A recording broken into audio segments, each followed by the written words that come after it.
வெளிப்படுத்தின விசேஷம் 13ஆம் அதிகாரம் நாம் 5ஆம் வசனத்திலிருந்து நாம் பார்க்க போகிறோம். 5ஆம் வசனம் தொடர்ச்சியாக பார்க்க போகிறோம்.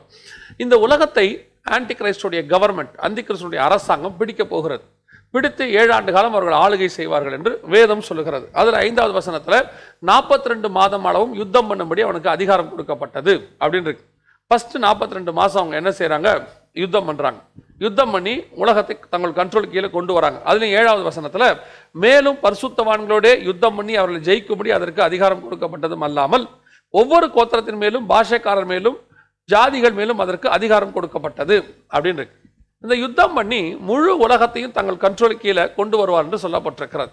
நாம் எதிர்பார்க்கிற இந்த யுத்தமானது இப்பொழுது அல்ல, இப்போ நடக்கிற இந்த யுத்தம் அல்ல. அடுத்து வரக்கூடிய ஒரு மிக முக்கியமான ஒரு யுத்தம், ஆன்டி கிரைஸ்ட் நடத்த போற யுத்தம். அந்த 7 வருஷத்துல அவன் நடத்த போற யுத்தம். இப்போ நடத்த போற இந்த யுத்தம் எவ்வளவு வேகமா நடக்கும் அப்படின்னு நமக்கு தெரியாது. எப்போ நடக்க போகுது தெரியாது. எப்போ வேணாலும் ஆரம்பிக்கலாம். நிலைமை போகிற போக்கு, அடுத்து வெட்டுக்கிளிகளுடைய படையெடுப்பு, அதனை ஒட்டி பஞ்சம், இப்போது ஏற்பட்டிருக்கிற பொருளாதார வீழ்ச்சி, அது சரியாகிறதுக்கு இன்னும் 2 வருஷம் ஆகும்னு சொல்றாங்க, 3 வருஷம் ஆகுன்றாங்க. அநேகருடைய சம்பளத்தையுமே அரசாங்க சம்பளத்தையுமே குறைச்சி கொடுக்க முடிவு பண்ணியிருக்கிறாங்க. நம்ம அனௌன்ஸ் பண்ணியிருக்கிறாங்க ஒரு பார்ட் பிடிக்க போறோம்னு சொல்லி. ஸோ இதெல்லாம் தாண்டி இதெல்லாம் நிலைமை சீராகி பூமி ஒரு நிலைக்கு வருவதற்கு இன்னும் கொஞ்சம் காலம் பிடிக்கும். ஸோ கண்டிப்பாக ஒரு யுத்தத்தை நாம் எதிர்பார்க்கிறோம்.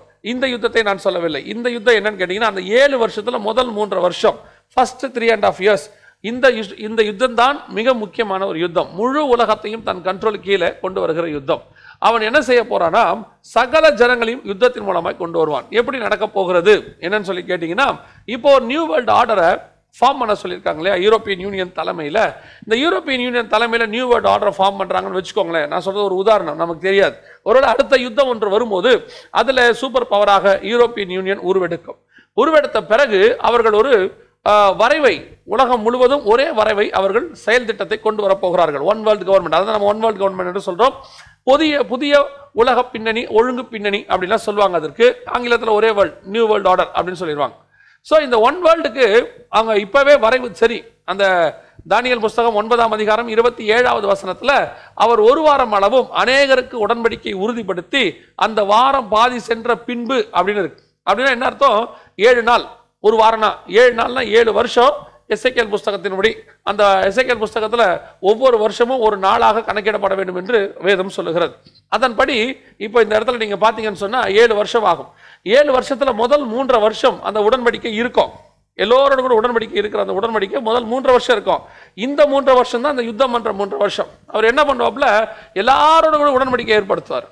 ஒன் வேர்ல்டு கவர்மெண்ட், அதாவது ஒரே கரன்சி, ஒரே ரிலிஜியன், ஒரே இராணுவம், எல்லாமே ஒன்னா இருக்கும். இதை உலக நாடுகளில் பெரும்பான்மையாளர்கள் ஏற்றுக்கொள்வார்கள். ஏன்? அந்த ஐரோப்பியன் யூனியன்ல 29 நாடு ஏற்றுக்கொள்ளணும்னு வச்சுக்கோங்களேன். இந்த ஐரோப்பியன் யூனியன் கூட யாரெல்லாம் இப்போ சைன் பண்ணி இருக்கிறாங்களோ, இப்பவே அநேக நாடுகள் sign. 7 years treaty European Union போட்டு பாருங்க, இஸ்ரேல் வரைக்கும் பண்ணியிருக்கு. எல்லாரும் பண்ணுவாங்க. இந்த 7 இயர்ஸ் ட்ரீட்டி பண்ண பிறகு திடீர்னு பல நாடுகள் இதற்கு ஒற்றுக்கொள்ளாது. உதாரணமா நீங்க சொல்லணும்னு சொன்னா, மலேசியா தேசத்தை ஃபார்ம் பண்ணும் போது அவர்கள் என்ன செய்தார்கள், எல்லா மாநிலங்களையும் ஒன்றாக இணைத்து 13 மாகாணங்களை இணைத்து ஒரே மலேசியா தேசமாக அவர் கொண்டு வரும்போது சிங்கப்பூர், புரூனையும் கொண்டு வர வேண்டும் என்று விரும்பினார்களாம். அப்பொழுது அவர்கள் அதுக்கு ஒற்றுக்கொள்ளவில்லை. ஆரம்பத்தில் ஒற்றுக்கொண்டு பின்னாடி ஒத்துக்கொள்ள மாட்டோம்னு அவங்க சொல்லிட்டாங்க. அதே மாதிரி இந்தியாவை இணைக்க, ஒரே இந்தியாவாக மாற்றுவதற்கு, அப்போது தனித்தனி மாகாணங்கள் இணைப்பதற்கு அவர்கள் மிகப்பெரியதான ஒரு முயற்சியை செய்ய வேண்டி இருந்தது. ஒரு சிலர் ஒத்துக்கொண்டார்கள், ஒரு சிலரை அவர்கள் வலுக்கட்டாயமாக சேர்த்தார்கள், ஒரு சிலரை யுத்தம் பண்ணுவோம் என்று சொல்லி சேர்த்தார்கள். இப்படி தங்களுடைய சட்ட திட்டங்களுக்கு அவர்களை இணைப்பார்கள். அவங்க ஒன்று இம்ப்ளிமெண்ட் பண்ணி இதுக்கு பக்கத்து நாடுகள்லாம் ஒத்துக்கணும், இல்லாத பட்சத்தில் யுத்தம் அவர்கள் மேலே வரும். இதே மாதிரிதான் யூரோப்பியன் யூனியன் என்ன பண்ணுச்சு, எல்லாரையும் இணைச்சிச்சு. ஆனால் இப்பொழுது யூரோப்பியன் யூனியனை விட்டு பிரெக்சிட் நம்ம கேள்விப்பட்டிருப்போம், பிரிட்டன் வெளியே போயிருச்சு. பிரிட்டன் வெளியே போயிட்டு எங்களுக்கு இது வேண்டாம். ஆனால் அந்த பிரிட்டன் வெளியே போனதுக்கு, யூரோப்பியன் யூனியன் வெளியே போனதுக்கு எவ்வளவு சதவீதம் ஆதரவு பார்த்தா 1% தான். அதாவது இதுக்கும் அதுக்கும் 1% தான் வித்தியாசம். இது 49, அது 51. அதாவது 1% மக்கள் மட்டுமே வெளியே போவதற்கு ஆதரவு தெரிவிச்சிருக்கிறாங்க. 51% மக்கள்ல ஏறக்குறைய 1% தான் அதிகம். அப்படி இருக்கும் பொழுது இந்த பிரெக்சிட்டோடைய முடிவு என்னவா இருக்கும் அப்படின்னு கேட்டீங்கன்னா, இந்த வரப்போகிற யுத்தத்திற்கு பிறகு யூரோப்பியன் யூனியனை ஃபார்ம் பண்ணும்போது இந்த இங்கிலாந்தும் அதோடு கூட இணைந்து கொள்ளும் அல்லது இணைக்க வைக்கப்படும். ஏன் அப்படின்னு கேட்டீங்கன்னு சொன்னா, இங்கிலாந்து இன்னை வரைக்கும் விட்டு கொடுக்காத சில காரியங்கள் தான் யூரோப்பியன் யூனியனுக்கும் இங்கிலாந்துக்கும் ஒரு முட்டுக்கட்டையாக இருக்கிறது. இங்கிலாந்துடைய மிக முக்கியமான காரியங்கள் நிறைய இருக்கு. அதில் முக்கியம் 1-2 என்னன்னு கேட்டிங்கன்னா, இந்த பார்டர் அதை திறக்கக்கூடியது. ரெண்டாவது, இங்கிலாந்துடைய பாரம்பரிய பவுண்டு, அதை விட்டு கொடுக்கணும். அவங்க இங்கிலாந்து விட்டு கொடுக்காதுன்னு வச்சுக்கோங்களேன். ஏன்னா அவங்க ரொம்ப பாரம்பரியம், இங்கிலாந்துக்காரர்கள் ரொம்ப பாரம்பரியம் பார்ப்பாங்க, அவங்களுடைய அந்த ட்ரெடிஷன் ரொம்ப ஜாஸ்தி. அப்போ அவங்க ஒத்துக்க மாட்டாங்க. இப்போ இந்த யுத்தத்துக்கு பிறகு ஒருவேளை இங்கிலாந்துடைய பொருளாதார வீழ்ச்சி மிக அளவில் கீழே போகும்போது அவர்கள் இதை தானாக வந்து யூரோப்பியன் யூனியனில் சேர்ந்து கொள்வார்கள், அல்லது யூரோப்பியன் யூனியன் வலுக்கட்டாயமாக அவர்களை சேர்க்கும். யுத்தம் பண்ணி எல்லோரையும் சேர்த்தாங்கன்னு பாருங்களேன், சேர்ப்பாங்க. அப்போ முழு உலகத்துக்கும் ஒரு வரைவை கொண்டு வரும்போது ஒரு சில நாடுகள் ஒத்துக்கொள்ளாது, ஒரு சில நாடுகள் தானாகவே முன்வ வந்து ஒத்துக்கொள்வார்கள். பல நாடுகள் இதுக்கு ஒத்துக்கொள்ளும். ஈஸ்ட்ல இருக்கக்கூடிய சைனா போன்ற நாடுகள்லாம் ஒத்துக்க மாட்டாங்க. அவங்க வந்து கம்யூனிசம் தனியா இருப்பாங்க. அவங்களோட யுத்தம் பண்ணி கொண்டு வந்து அந்த முதல் 3 வருஷத்துக்குள்ள முழு உலகத்தையும் தங்கள் கண்ட்ரோல் கீழே அவர்கள் கொண்டு வருவார்கள். அதான் வசனம் சொல்லுது, 42 மாதம் அளவும் யுத்தம் பண்ண அதற்கு அதிகாரம் கொடுக்கப்பட்டது. ஆண்டவர் கொடுத்திருக்கிறார் 42 months, நீ என்ன வேணா பண்ணிக்க. சோ ஆல்மோஸ்ட் அவங்க 99.99% கொண்டு வந்துருவாங்க. ஏன் அப்படி சொல்றேன்னு சொன்னா, இஸ்ரேல் தேசத்துல ஒரு பகுதி மட்டும் அவங்க கிட்ட வராது. அந்த ஒரு பகுதியில மட்டும் ஒரு ஜனங்கள் குடியிருப்பார்கள். அவர்கள் யார் என்ன என்பதை குறித்து நாம் அடுத்து பார்க்கலாம். சோ அப்படி அவர்கள் இருக்கும் பொழுது இந்த முழு உலகத்தையும் தங்கள் கண்ட்ரோல் கீழே கொண்டு வருவதற்கான வரைவு 7 வருஷ உடன்படிக்கை இப்போ தயாராகிவிட்டது. அந்த 7 வருஷ உடன்படிக்கையினுடைய ஒரு விளைவை தான் நீங்கள் உலகம் முழுவதும் பார்த்து கொண்டிருக்கிறீர்கள். என்ன பாக்குறீங்க? இப்ப இந்த இமேஜை பாருங்க. இதுல உலகம் முழுவதும் எல்லா வாகனங்களிலும் பெரும்பான்மையான நாடுகளில யூரோப்பியன் யூனியனுடைய கொடியை நீங்கள் பார்க்கிறீர்கள். இதுல இருக்கிறது பாருங்க, இந்த 12 ஸ்டார்ஸ் போட்டு ஒரு ப்ளூ கலர்ல 12 ஸ்டார்ஸ் ரவுண்டாக போடப்பட்டிருக்கிறது. இது எந்த நாட்டுடைய கொடி அப்படின்னு பாத்தீங்கன்னு சொன்னா, யூரோப்பியன் யூனியனுடைய கொடி.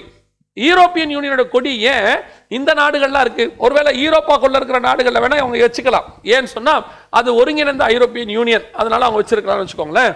ஏன் மலேசியாவில் இருக்குது, ஏன் சிங்கப்பூர்ல இருக்கு, ஏன் இந்தியாவில் இருக்கு, ஏன் உலக நாடுகள் எல்லாவற்றிலும்? எனக்கு தெரிந்து அமெரிக்காவை தவிர்த்து, நான் அமெரிக்காவில் பார்க்கல, அமெரிக்காவை தவிர்த்து மற்ற எல்லா நாடுகளிலும் 99% எல்லா நாடுகளிலும், ஸ்ரீலங்கா உட்பட எல்லா நாடுகளிலும் இந்த யூரோப்பியன் யூனியன் பிளாகோடு கூட ஒரு நம்பர் பிளேட் இருக்கிறது. எதனால இது போடப்பட்டிருக்கிறது? ஏன் திடீர்னு இப்படி எல்லா நாட்டிலையும் வருது? இது வந்த போதே நாங்கள் சொன்னோம், யூரோப்பியன் யூனியன் தலையெடுக்க தொடங்கிருச்சு, ஆளுகை செய்ய போகிறார்கள் என்று சொல்லி. அப்பொழுது ஒரு சிலர் சொன்னார்கள், ஒருவேளை யாராவது யூரோப்பியன் யூனியன் கொடியில இன்ட்ரெஸ்ட்ல போட்டிருக்கலாம் அப்படின்னாங்க. இன்ட்ரெஸ்ட்ல போடக்கூடாது. ஏன்னு சொன்னா நம்பர் பிளேட்ல மற்ற நாட்டுடைய கொடியை வைக்கிறதுக்கு அதிகாரம் இல்லை. இன்னும் சொல்ல போனா நம்ம நாட்டு கொடியே நம்ம நம்பர் பிளேட்ல வைக்கிறதுக்கு அதிகாரம் இல்லை. அந்த ஆர்டிஓல என்ன சொல்றாங்களோ அதை தான் நம்ம வைக்கணும். அப்படி இருக்கும்போது இந்த யூரோப்பியன் யூனியன் பிளாகோடு கூட ரிஜிஸ்டர் பண்ணப்பட்டு அரசாங்கத்திலிருந்து இது வருகிறது அப்படின்னு சொன்னா இதுக்கு பின்னாடி ஏதோ ஒன்று இருக்கிறது. ஐரோப்பியன் யூனியன் கொடி இப்பொழுது எல்லா நாட்டிலும், நான் சொல்றது மற்ற கிழக்கத்திய நாடுகள், மத்திய கிழக்கு நாடுகள், அப்புறம் வடக்கு மேற்கத்திய நாடுகள், எல்லா நாடுகளிலும் வருது. அப்படின்னா இவங்களுடைய ஆளுகை தொடங்குகிறது. இவங்க இப்ப என்ன செய்ய ஆரம்பிச்சிருக்கிறாங்க அப்படின்னு கேட்டீங்கன்னு சொன்னா, தங்களுடைய வரைவு திட்டத்தை எல்லாருக்கும் செயல்படுத்த தொடங்கி இருக்கிறாங்க. சீக்கிரத்துல நம்ம ஒன் வேர்ல்ட் கரன்சியை பார்க்க போறோம். இப்ப யூரோ 29 நாட்டுக்கு கரன்சியா இருக்கு. இப்போ அமெரிக்கனுடைய டாலரை கீழே தள்ளிட்டு யூரோ டாலர் மேல வரும். அப்படி வரும்போது உலகம் முழுக்க அந்த யூரோவை ஏற்றுக்கொள்வார்கள். ஏற்றுக்கொள்ளாதவர்களோடு கூட யுத்தங்கள் நடக்கும். பல நாடுகள் ஏற்றுக்கொள்ள தொடங்கி விட்டது. பல நாடுகள் கீழே இருக்கிற நாடுகள் உடனே ஓகே சொல்லிடுவாங்க, ஐயோ அப்படின்ட்டு. சோ அந்த ஒன் வேர்ல்ட் ஆர்டர் அப்படி வரும். அப்ப ரெண்டாவது, அவன் யாரோட கூட யுத்தம் பண்ண போகிறான்? மேலும் பரிசுத்தவான்களோட யுத்தம் பண்ணி அவர்களை ஜெயிக்கும்படி அதற்கு அதிகாரம் கொடுக்கப்பட்டது அல்லாமல், ஃபர்ஸ்ட் யுத்தம் பண்ணது உலக நாடுகள் எல்லாத்தோடு கூட, அடுத்து பரிசுத்தவான்களோடு கூட. யார் இந்த பரிசுத்தவான்கள்? இவர்களோடு கூட என்ன அவன் யுத்தம் பண்ண போகிறான் அப்படின்னு சொல்லி நீங்க கேட்டீங்கன்னு சொன்னா, இந்த விஷயத்தை நல்லா கவனிங்க. யாரோடு கூட இந்த பரிசுத்தவான்கள் என்பது யாரை குறிக்கிறது? இதை வைத்துக்கொண்டு அநேகர் என்ன சொல்லுகிறாங்க அப்படின்னு சொன்னா, இந்த பரிசுத்தவான்கள் என்று சொல்லக்கூடியது சபை கைவிடப்பட்டு அந்த நாட்களிலே சபை இங்க இருக்கோம், அந்த சபையோட தான் அவன் யுத்தம் பண்ண போறான், நாம எல்லாம் அவனோடு கூட யுத்தம் பண்ண போறோம் அப்படின்னு சொல்லி ஒரு கூட்டம் பிரசங்கிக்கிறது, அல்லது ஒரு கூட்டம் சொல்லி கொண்டிருக்கிறது. உண்மையிலேயே இந்த பரிசுத்தவான்கள் யார் அப்படின்னு சொல்லி நீங்க கேட்டீங்கன்னு சொன்னா, நமக்கு பைபிள்ல 2 வகையான பரிசுத்தவான்கள் இருக்கிறாங்க. நியாயப்பிரமாண கால பரிசுத்தவான்கள், கிருபையின் கால பரிசுத்தவான்கள். ஆபிரகாம் முதல் கொண்டு மோசே வரைக்கும், மன்னிக்கணும், இயேசு கிறிஸ்து வரைக்கும் நியாயப்பிரமாண கால பரிசுத்தவான்கள். இந்த நியாயப்பிரமாணம் மோசேயினால் எழுதி கொடுக்கப்பட்டது, ஆபிரகாமுக்கு சொல்லப்பட்டது என்று ஏற்கனவே நான் பார்த்துட்டோம். இயேசு கிறிஸ்துவிலிருந்து சபை எடுத்துக்கொள்ளப்படுகிற வரைக்கும் கிருபையின் கால பரிசுத்தவான்கள். இந்த 2 பரிசுத்தவான்களும் நம்ம வேதத்துல பரிசுத்தவான்கள் தான் சொல்றோம். பழைய ஏற்பாட்டுக்காரங்களையும் இவங்களையும் நம்ம அப்படிதான் சொல்றோம். அவர்களும் நீதிமான்கள் தான். நம்ம எபிரேயர் 11:39 வாசிக்கும் போது, அவர்கள் நம்மை அல்லாமல் பூர்ணராகாதபடிக்கு விசேஷித்த நன்மையானதொன்றை தேவன் அவர்களுக்கு முன்பதாகவே நமக்கு முன்பதாக நியமித்து வைத்திருந்தார் அப்படின்னு சொல்ற இடத்துல நீங்க வாசி பாருங்க, அவர்கள் எல்லாரும் விசுவாசத்தினாலே நற்சாட்சி பெற்றிருந்தும் இருக்கும். அப்படின்னா என்ன அர்த்தம்? அவங்க எல்லாம் தேவனிடத்துல நற்சாட்சி பெற்றவர்கள். அப்படியாப்பட்ட பரிசுத்தவான்கள் தான் அவங்க எல்லாருமே. சரி, இப்போ இங்க இருக்கிற இந்த பரிசுத்தவான்கள் யார் அப்படின்னு கேட்டீங்கன்னு சொன்னா, இப்போ நித்திய ஜீவனுக்கு சுதந்தரிக்கப்பட்ட ஜனங்கள் தான் எடுத்துக்கொள்ளப்படுவார்கள். நல்லா தெரிஞ்சுக்கொள்ளுங்க. சபை எடுத்துக்கொள்ளப்படும், சபை எடுத்துக்கொள்ளப்படும்னா சொல்றோம்னா முழு சபையும் எடுத்துக்கொள்ளப்படுமா? ஒரு இடத்துல கூட முழு சபையும் எடுத்துக்கொள்ளப்படும் என்று இயேசு சொல்லவே இல்லை. அவர் சொல்லியிருக்கிறது எல்லாமே, நீங்க அவர் சொன்னதெல்லாம் பாத்தீங்கன்னு சொன்னா, நித்திய ஜீவனை யார் சுதந்தரிப்பார்கள்? அப்ப பேதுரு சொல்றாரு, இது அரிதான காரியம். அப்ப ஆண்டவர் சொல்றாரு, அரிதான காரியம் தான், ஆனால் தேவனால் எல்லாம் கூடும். அப்ப இந்த நித்திய ஜீவனை சுதந்தரிக்கிற கூட்டம் தான் இந்த வருகைக்கு முன்னாடி எடுத்துக்கொள்ளப்படுகிற கூட்டம். இவங்க தான் 7ஆம் அதிகாரம் வெளிப்படுத்தின விசேஷம் 9ஆம் அதிகாரத்தில் இருக்கிறாங்க. இப்ப இந்த 7ஆம் அதிகாரம் 9ஆம் வசனத்தில் இருக்கக்கூடிய இவர்களை குறித்து என்ன சொல்லுது? இவைகளுக்கு பின்பு நான் பார்த்தபோது சகல கோத்திரத்திலிருந்தும் பாஷைக்காரிலிருந்தும் ஜாதிகளிலிருந்தும் மீட்கப்பட்டதும் ஒருவரும் எண்ணக்கூடாததும் ஆகிய திரளான கூட்டமாகிய ஜனங்கள் வெள்ளை அங்கிகளை தரித்து கொண்டு தங்கள் கைகளிலே குருத்தோலைகளை பிடித்துக் கொண்டு சிங்காசனத்திற்கு முன்பாகவும் ஆட்டுக்குட்டியானவருக்கு முன்பாகவும் நிற்க கண்டேன். இந்த சிங்காசனத்துக்கு பக்கத்துல ஆட்டுக்குட்டியானவருக்கு அருகாமையில ஒரு கூட்டம் நிக்குது. சரி, இவங்க யார், எங்க இருந்து வந்தாங்க? அப்ப தீர்க்கதரிசி கேட்கிறாரு, எனக்கு தெரியல. அப்போ இது என்ன அர்த்தம்? தீர்க்கதரிசிக்கே மறைக்கப்பட்ட ஒரு கூட்டம், அவங்க தான் வந்து அங்க நிக்கிறாங்க. அப்ப அந்த தூதன் சொல்றான், ஆட்டுக்குட்டியின் ரத்தத்தினாலே தங்கள் வஸ்திரங்களை தோய்த்து வெளுத்தவர்கள். அப்படின்னா என்ன அர்த்தம்? இயேசு கிறிஸ்துவின் மரணத்திற்கு பிறகு இவர்கள் வந்தவர்கள். இயேசு கிறிஸ்துவின் மரணத்துக்கு பிறகு வந்ததனாலதான் ஆட்டுக்குட்டியானுடைய ரத்தத்தில் இவர்கள் தோய்த்து வெளுத்தவர்கள் வசனம் சொல்றது. இயேசு ரத்தம் சிந்தின பிறகு இவர்கள் வந்தவர்கள். அந்த 7ஆம் அதிகாரத்தில் நாம் வாசிக்கும் போது இவர்கள் யார் என்று சொல்ல கேட்டேன். அப்பொழுது இவர்கள் தங்கள் அங்கிகளை 14வது வசனம் 7:14 இவர்கள் தங்கள் அங்கிகளை ஆட்டுக்குட்டியானவருடைய ரத்தத்திலே தோய்த்து வெளுத்தவர்கள் அப்படின்னு இருக்கு. ஆட்டுக்குட்டியானவருடைய ரத்தம் அப்படின்னா நல்லா தெரிஞ்சுக்கொள்ளணும், இயேசுவின் மரணத்துக்கு பிறகு வந்தவர்கள். இயேசுவின் மரணத்திற்கு பிறகு வந்தவர்கள். 7ஆம் அதிகாரத்திலேயே இவங்க எங்க நிக்கிறாங்கன்னா சிங்காசனத்துக்கு முன்பாக நிக்கிறாங்க. 8ஆம் அதிகாரத்திலிருந்து தான் எக்காலம் ஊதப்படுது. நல்லா கவனிச்சுக்கொள்ளுங்க. உங்களை நிறைய பேர் குழப்புறாங்க. உங்களுக்கு அதுக்காக ஒருவேளை இன்னைக்கு ஆண்டவர் இந்த பாடத்தை எடுக்க வச்சாருன்னு தெரியல. 8ஆம் அதிகாரத்திலிருந்து தான் எக்காலம் ஊதப்படுது. அதுக்கு பிறகுதான் உபத்திரவ காலத்தினுடைய ஸ்டார்டிங் வருது. அந்த 7ஆம் அதிகாரத்திலேயே இவர்கள் எல்லோருமே எங்க நிக்கிறாங்க அப்படின்னு கேட்டீங்கன்னு சொன்னா சிங்காசனத்திற்கு முன்பாக நிக்கிறாங்க. இப்ப இவர்கள் யார்? ஆட்டுக்குட்டியானவருடைய ரத்தத்திலே தங்கள் அங்கிகளை தோய்த்து வெளுத்தவர்கள். அப்படின்னா இயேசு கிறிஸ்துவின் மரணத்திற்கு பிறகு வந்தவர்கள். சரி, இப்ப இவங்க உபத்திரவ காலத்தை பரிசுத்தவான்களா இருப்பாங்களோ அப்படின்னு உங்களுக்கு ஒரு சந்தேகம் வரலாம். ஏன்னா அங்க பின்னாடி இருக்குது, இவர்கள் மிகுந்த உபத்திரவத்திலிருந்து வந்தவர்கள் அப்படின்னு இருக்கு. எந்த உபத்திரவம்? அதுதான் ரொம்ப முக்கியம். இப்ப நம்ம எல்லாம் நினைச்சுக்கிறோம் மிகுந்த உபத்திரவம்னா அந்த 7 வருஷம் உபத்திரவம் போல அப்படின்னு நினைக்கிறோம். இல்ல, 7 வருஷம் உபத்திரவத்தில் வந்தவங்களை பத்தி 15ஆம் அதிகாரம் வெளிப்படுத்தின விசேஷம் 2வது வசனத்துல தெளிவாக இருக்கு. நல்லா கவனிங்க. 15:2 அன்றியும் அக்கினி கலந்த கண்ணாடி கடல் போன்ற ஒரு கடலையும் மிருகத்திற்கும் அதன் சொரூபத்திற்கும் அதன் முத்திரைக்கும், நல்லா கவனிங்க, ஆன்டி கிரைஸ்டுக்கும் அதனுடைய சொரூபம் சிலைக்கும் அதனுடைய நாமத்தின் முத்திரை 666க்கும் உள்ளாகாமல் ஜெயம் கொண்டவர்கள் தேவ சுரமண்டலங்களை பிடித்து கொண்டு அந்த கண்ணாடி கடல் அருகே நிற்கிறதை கண்டேன். அப்படின்னா என்ன அர்த்தம்? ஆன்டி கிரைஸ்டோடைய ஆட்சியில அவனுக்கு கீழ்ப்படியாம அவனுடைய சட்டத்திட்டங்களை ஏற்றுக்கொள்ளாம அவர்கள் அவனை ஜெயித்தவர்கள். அப்படின்னா என்ன அர்த்தம்னா ரத்த சாட்சியாய் மரித்தவர்கள். அவனை ஜெயிச்சாங்கன்னா அவனுக்கு உள்படாம அவனை கொல்லும் போது மரணத்தை ஏற்றுக்கொண்டு சாகலிலும் தங்களை ஒப்பு கொடுத்து ஜீவன் போகிறதா இருந்தாலும் விசுவாசத்தை மறுதளிக்காமல் இருந்தவர்கள். சரி, இவங்க யாரா இருக்கோம், எப்படிப்பட்டவங்களா இருக்கோம்? அடுத்த ஹிண்ட் ஆண்டவர் கொடுக்கிறாரு. அவர்கள் தேவனுடைய ஊழியக்காரனாகிய மோசேயின் பாட்டையும் ஆட்டுக்குட்டியானவருடைய பாட்டையும் பாடி அப்படின்னு இருக்கு. அப்ப இவங்க யாரு? இந்த 2 பேரும் யாரு அப்படின்னு கேட்டீங்கன்னா இதுதான் அந்த 13ஆம் அதிகாரத்தில் இருக்கிற பரிசுத்தவான்கள் யாருங்கிறதுக்கான அடையாளம். இந்த இடத்துல நிக்கிற இவங்க தான் உபத்திரவ காலத்துல அந்த 7 வருஷத்துல முதல் 3 வருஷத்துல பரிசுத்தவானோட யுத்தம் பண்ணி அவர்களை ஜெயிக்கும்படின்னு இருக்கு இல்லைங்களா? இவங்களை தான் அவன் ஜெயிச்சானா கொலை செய்து போட்டான். யார் யாரு? இப்போ 7ஆம் அதிகாரத்துல ஒரு கூட்டம் நிக்குது பாத்தீங்களா? இவங்க யாருன்னு கேட்டீங்கன்னா இந்த சபை காலத்துல, இப்ப நாம சொல்லக்கூடிய இந்த சபை காலத்துல தேவனுக்காக உபத்திரவத்தை சந்தித்தவர்கள். எப்படி? உலகம் எங்களுக்கு பாத்திரம் அல்ல என்று சிலுவையை சுமந்து கொண்டு ஆண்டவருக்கு பின்னாடி சென்ற நித்திய ஜீவனை சுதந்திரிக்கிற கூட்டம். திருப்பியும் சொல்றேன், ஆண்டவருக்கு என்று சிலுவையை சுமந்து கொண்டு உலகம் எனக்கு பாத்திரம் அல்ல, இந்த உலகத்தில் உள்ளவைகளும் எனக்கு பாத்திரம் அல்ல, நான் சிலுவையை சுமந்து கொண்டு அவருக்கு பின்னால் போகிறேன் என்று சொன்ன நித்திய ஜீவனை சுதந்திரிக்கிற கூட்டம். இந்த கூட்டம் தான் இங்கே நிற்கும். இவர்கள் தான் இந்த வருகைக்கு முன்னாடி எடுத்துக்கொள்ளப்படுகிற கூட்டம். இந்த கூட்டத்துக்காகத்தான் நாம இப்போ பிரசங்கம் பண்ணிக்கிட்டு இருக்கிறோம். வருக வருது, எடுத்துக்கொள்ளப்படுதல் இவங்க தான் 7ஆம் அதிகாரத்தில் இருக்கிற இந்த கூட்டம் தான். இவர்கள் தான் அவர்கள் சுதந்திரிக்கும்படி. அப்பனா இவருடைய எடுத்துக்கொள்ளப்படுதலும் இவருடைய காலகட்டமும் முழுவதுமாக தீர்க்கதரிசிக்கே மறைக்கப்பட்டது. அதனாலதான் அந்த தீர்க்கதரிசி கேட்கிறாரு, இவர்கள் யார், எங்கிருந்து வந்தார்கள், உமக்கே தெரியும், எனக்கு தெரியாது ஆண்டவரே. இவைகளுக்கு பின்பு சம்பவிப்பதை பார்க்கிற அந்த யோவானுக்கு அவருக்கே தெரியல இவங்க யார், எங்கிருந்து வந்தாங்கன்னு. அதுதான் நித்திய ஜீவன். அதான் வசனம் சொல்லுது, திரளான கூட்டமாகிய ஜனங்கள், ஒருவரும் என்ன கூடாததான திரளான கூட்டமாகிய ஜனங்கள் அங்க நிக்கிறாங்க. அப்ப இந்த கூட்டம் தான் எடுத்துக்கொள்ளப்படுகிற கூட்டம். இந்த கூட்டம் எவ்வளவு இருக்கும்னு கேட்டீங்கன்னு சொன்னா, இந்த 2000 வருஷத்துல இயேசு கிறிஸ்து பரமேறி போனதிலிருந்து இந்த 2000 வருஷத்துல எத்தனை பரிசுத்தவான்கள் இந்த நித்திய ஜீவனை சுதந்திரிக்கிறதுக்காக வாழ்ந்தாங்களோ, உலகத்தை வெறுத்து இந்த உலகம் எனக்கு பாத்திரம் அல்லன்னு சொல்லி முற்று முடிய கிறிஸ்துவுக்காக வாழ்ந்தாங்களோ அவங்க தான் போவாங்க. இன்னும் கொஞ்சம் நான் ஒருபடி மேல போய் சொல்றேன். இவர்கள் நியாய பிரமாண முறைப்படி வாழாமல் கிருபையின் பிரமாண முறைப்படி, இன்னும் தெளிவாய் சொல்லணும்னா ஆரோனின் முறைமையின்படி இல்லாமல் மெல்கிசேதேக்கின் முறைமையின்படி இருந்தவர்கள் மட்டுமே அங்கே போய் நிற்பார்கள். மற்றவங்க அங்க போக முடியாது இந்த சிங்காசனத்துக்கு முன்னாடி. இன்னும் கொஞ்சம் நான் உங்களுக்கு இதை கொஞ்சம், ஏன்னா பைபிள் ஸ்டடிங்கிறதுனால நம்ம தெளிவா எடுக்கிறோம் பாருங்க. மோசே கிட்ட ஆசாரிப்பு கூடாரத்தினுடைய மாடலை ஆண்டவர் கொடுக்கிறார்.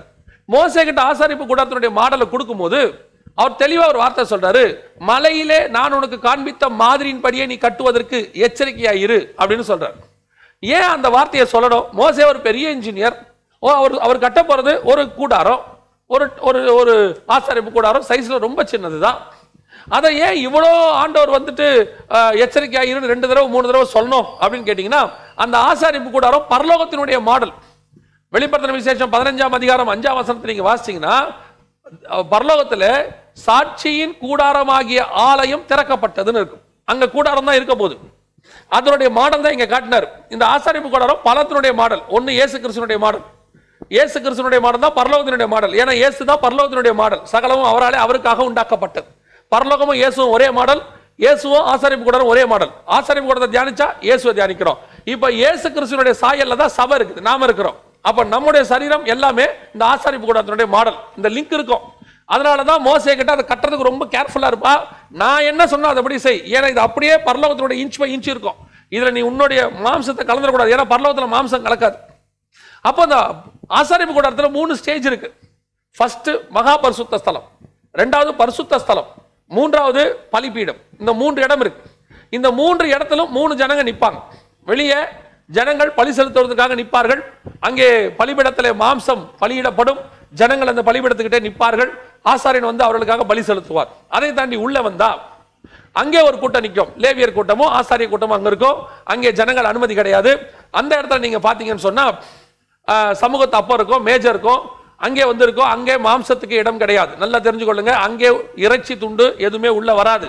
அங்க இங்க எல்லாம் சுட்டரிக்கப்பட்டாதான் அங்க போக முடியும். அங்க 12 அப்போ இருக்கும் மேஜ மேல. அதையும் தாண்டி உள்ள போனா மகா பரிசுத்த ஸ்தலம். அது உள்ள யார் இருப்பா? ஒரே ஒருத்தர் தான் இருப்பாரு, மகா பிரதான ஆசாரியர் அப்படின்னு சொல்லக்கூடிய பிரதான ஆசாரியர் ஒருத்தர் அங்க இருப்பாரு. அந்த கூட்டம் மகா பிரதான ஆசாரியருடைய கூட்டம் மட்டும்தான் அங்க நிற்கும்.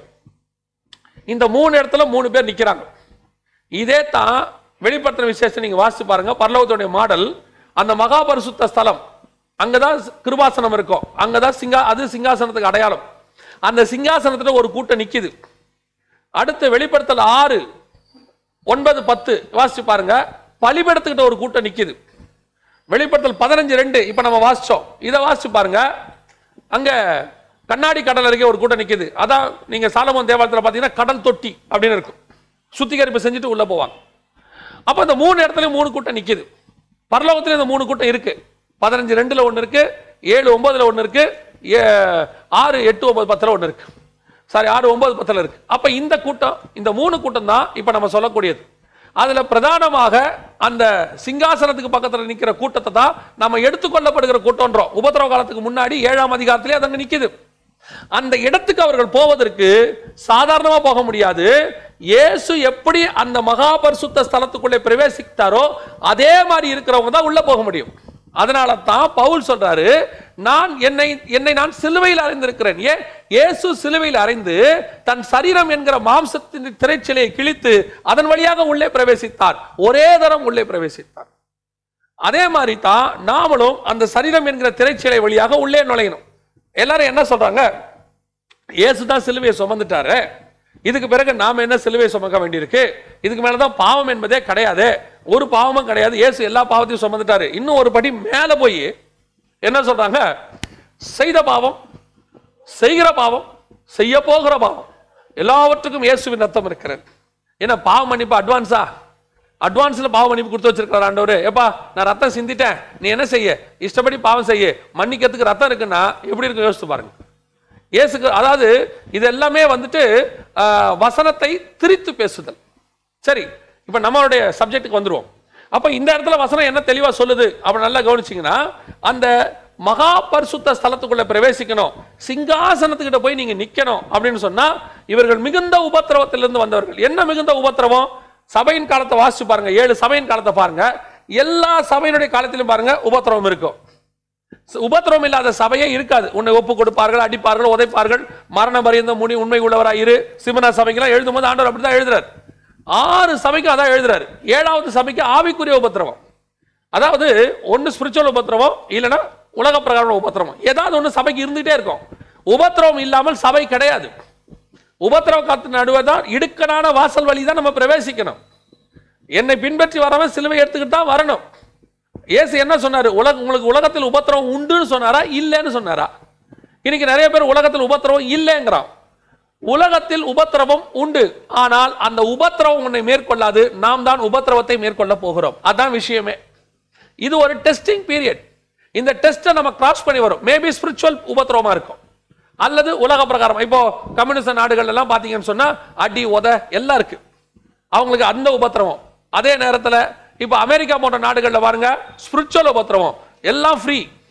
சபைக்குள்ள எல்லா அக்கிரம அநியாயமும் வரும், உள்ளுக்குள்ள ஓரின சேர்க்கை வரும், உள்ளுக்குள்ள அருவருப்பான காரியங்கள் நடக்கும், உள்ளுக்குள்ள அத்தனை அருவருப்பு இருக்கும்.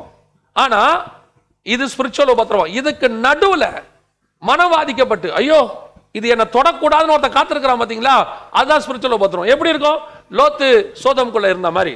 சோதம்ல அவனுக்கு அடிதடிலாம் ஒண்ணு இல்ல, சோதம்ல எல்லாம் கிடைக்கும், எல்லாம் செய்ப்பா, அதான் அவங்க சொன்னாங்க.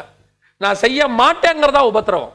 எல்லாத்தையும் இப்ப யோசிச்சு பாருங்களேன், உலகமே ஒண்ணு சொல்லி சந்தோஷமா களி கூர்ந்து நாம சபையில வந்துட்டு ஆட்டம் பாட்டம் கொண்டாட்டத்தோட ஜாலியா இருக்கணும்னு சொல்லும்போது ஒரு கூட்டம் பெருமூச்சு விட்டு அழுது, ஆண்டவரே இது எங்கேயோ தப்பு நடக்குதுப்பா, நாங்க இதுக்கு உடன்பட மாட்டோம், நாங்க உம்மை நோக்கி பார்ப்போம்னு சொல்லும் போது இந்த சொல்லுற கூட்டம் பைத்தியமா தான் இருக்கும்.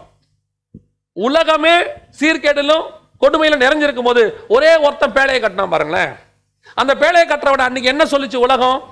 பைத்தியக்காரன், பேழையை கட்டி திரிகிறான், நாங்களாம் எவ்வளவு ஜாலியா இருந்துகிட்டு இருக்கிறோம், இதை விட்டுட்டு பேழையை கட்டினா உலகம் அழிய போதான், இதை பத்தி பேசிட்டு இருக்கிறான் அப்படின்னு அவனை பைத்தியக்காரமா பார்த்திருப்பான். ஒரு நாள் வந்தது, அவர்கள் எல்லோரும் அழிந்து போனார்கள், சொன்ன அவன் மட்டும் மீட்கப்பட்டான். எரேமியாவை பாருங்க, எரேமியாவுடைய காரியம் என்ன?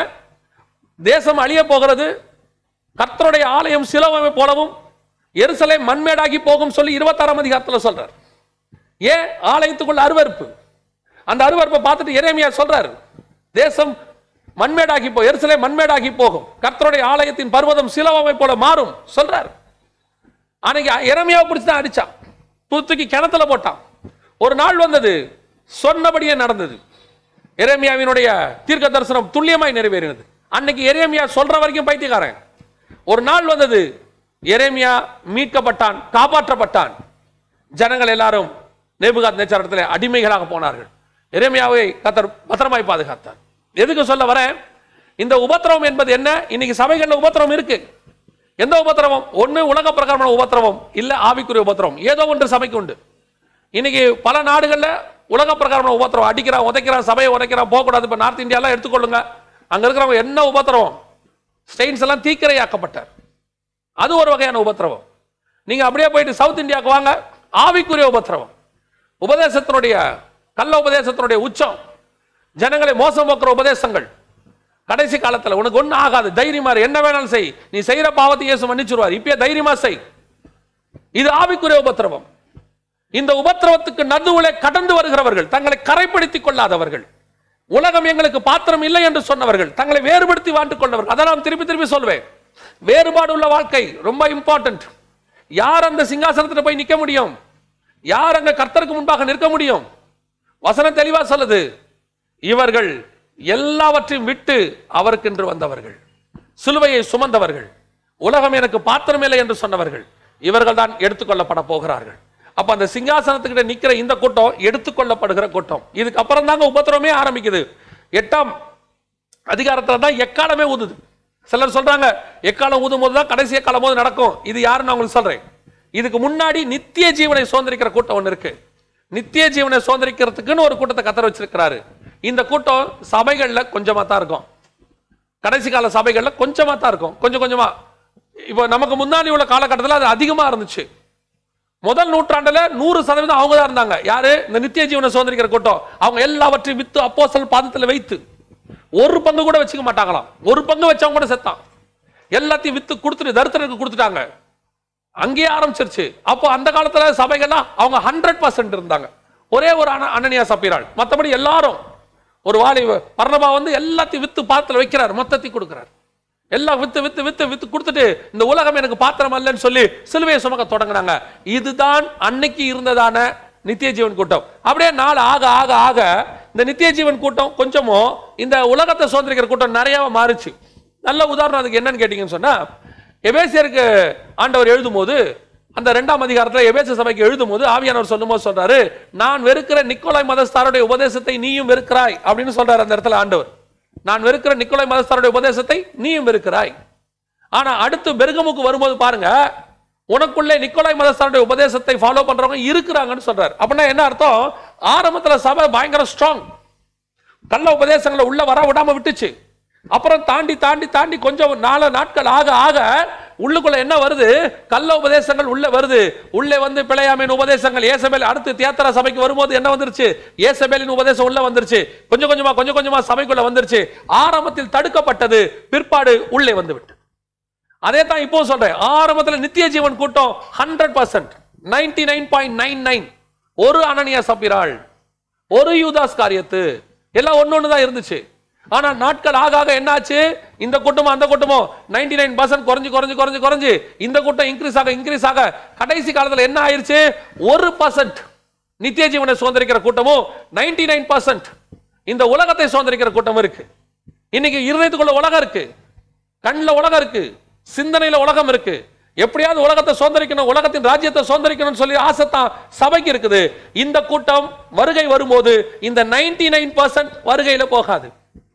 இந்த மெல்கிசேதேக்கின் முறைமையின்படி இருக்கக்கூடிய நித்திய ஜீவனை சுதந்திரிக்கிறதுக்கு தன்னைத்தானே வெறுத்து சிலுவையை எடுத்து அவருக்கு பின்னாடி கொல்கதாவை நோக்கி பிரயாணிக்கிறதான, தன்னை மரணத்துக்கு ஒப்பு கொடுக்கிறதான கூட்டம் மட்டுமே வருகையில் போகும். அப்ப இந்த கூட்டம் எவ்வளவு இருக்கும்? 1% இருக்கும். மேபி இன்னும் வருகை தாமதிச்சா எவ்வளவு போகும்? 0.5% கூட ஆகும். ஏன்னா எல்லாரும் எதை நோக்கி திரும்பிட்டாங்க? உலகத்தை நோக்கி திரும்புறாங்க. ஒரு கூட்டம் கண்மலையில் வெடிப்பு இருக்கிற புறாவை போல அங்கே உட்காந்துட்டு, ஆண்டவரே உலகம் எனக்கு பாத்திரம் அல்ல, ஆண்டவரே என்னுடைய உலகம் பரலோகம், நாங்கள் அதுக்கு இருக்கிறோம். என்ன அழகா பரிசுத்தவான் பாடி வச்சாரு, இப்பூமி சொந்தம் இல்ல எனக்கென்று எதுவும் இல்லை. இதுதான் உண்மை. இப்பூமி சொந்தம் இல்லை எனக்கென்று எதுவும் இல்லை. நாம பரலோகத்தை நோக்கி போக போகிறோம். அப்ப இந்த வாழ்க்கை வாழ்றவங்க மட்டும்தான் இதுல போவாங்க. அப்ப எத்தனை பேர் போவாங்க யோசிச்சு பாருங்க.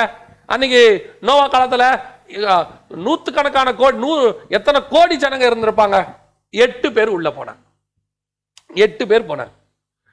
இது கூட உபத்திரவ காலத்துக்கு கூட்டம். எத்தனை பேர் நிலைநிற்பாங்க? ஆனா 8 பேர் பேழைக்குள்ள போனாங்க. ஒருத்தன் தான் எடுத்துக்கொள்ளப்பட்டார், ஏனோக். அந்த எடுத்துக்கொள்ளப்படுகிற கூட்டம் தான் நித்திய ஜீவனை சுதந்திரிக்கிற கூட்டம், மரணத்தை காணாதபடி. அதான் அவனுடைய அடையாளம். ஏனோக் அதுக்கு தான் அடையாளமா வச்சிருக்கிறார். நான் எப்பவும் சொல்லுவேன், இந்த 1ஆம் அதிகாரத்துல இருந்து 11ஆம் அதிகாரம் வரைக்கும் மேப். இந்த மேப்ல ஏனோக்கு தான் நம்ம நித்திய ஜீவனை சுதந்திரிக்கிற கூட்டம். ஒரு அந்த நோவாவுடைய பேழைக்குள்ள போகிற கூட்டம் உபத்திரவ கால கூட்டம். இப்ப யார் இவங்க? இந்த 99% அப்படியே கடந்து எங்க போகும்? 7 ஆண்டு கால உபத்திரவ காலத்துக்குள்ள போகும். அப்ப இந்த 7 ஆண்டு கால உபத்திரவ காலத்துக்குள்ள போகும்போது என்ன ஆகும்? முத்திரை வரும், போட சொல்லுவாங்க, உலகம் முழுக்க உபத்திரவம் தொடங்கும். அப்ப என்ன சொல்லுவாங்க தெரியுமா? நாங்க சொன்னது சரியா போச்சா? உபத்திரவ காலத்துல சபை போகும்னு சொன்னோமா? இப்போ எல்லாரும் இப்பதானே இருக்கிறோம். 99% இங்க தானே இருக்கிறோம். அன்னைக்கு இந்த ரகசிய வருகை பேசின ஆளெல்லாம் எங்க? ஏன் இந்த ஆளெல்லாம் காணாம போயிட்டான்? எப்படி காணாம போயிட்டான்?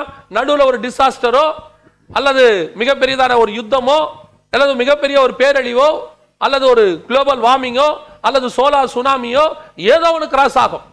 இந்த கிராஸ் ஆகும்போது அவைகளுக்கு நடுவில் ஒரு கூட்ட ஜனங்கள் காணாம போகும்.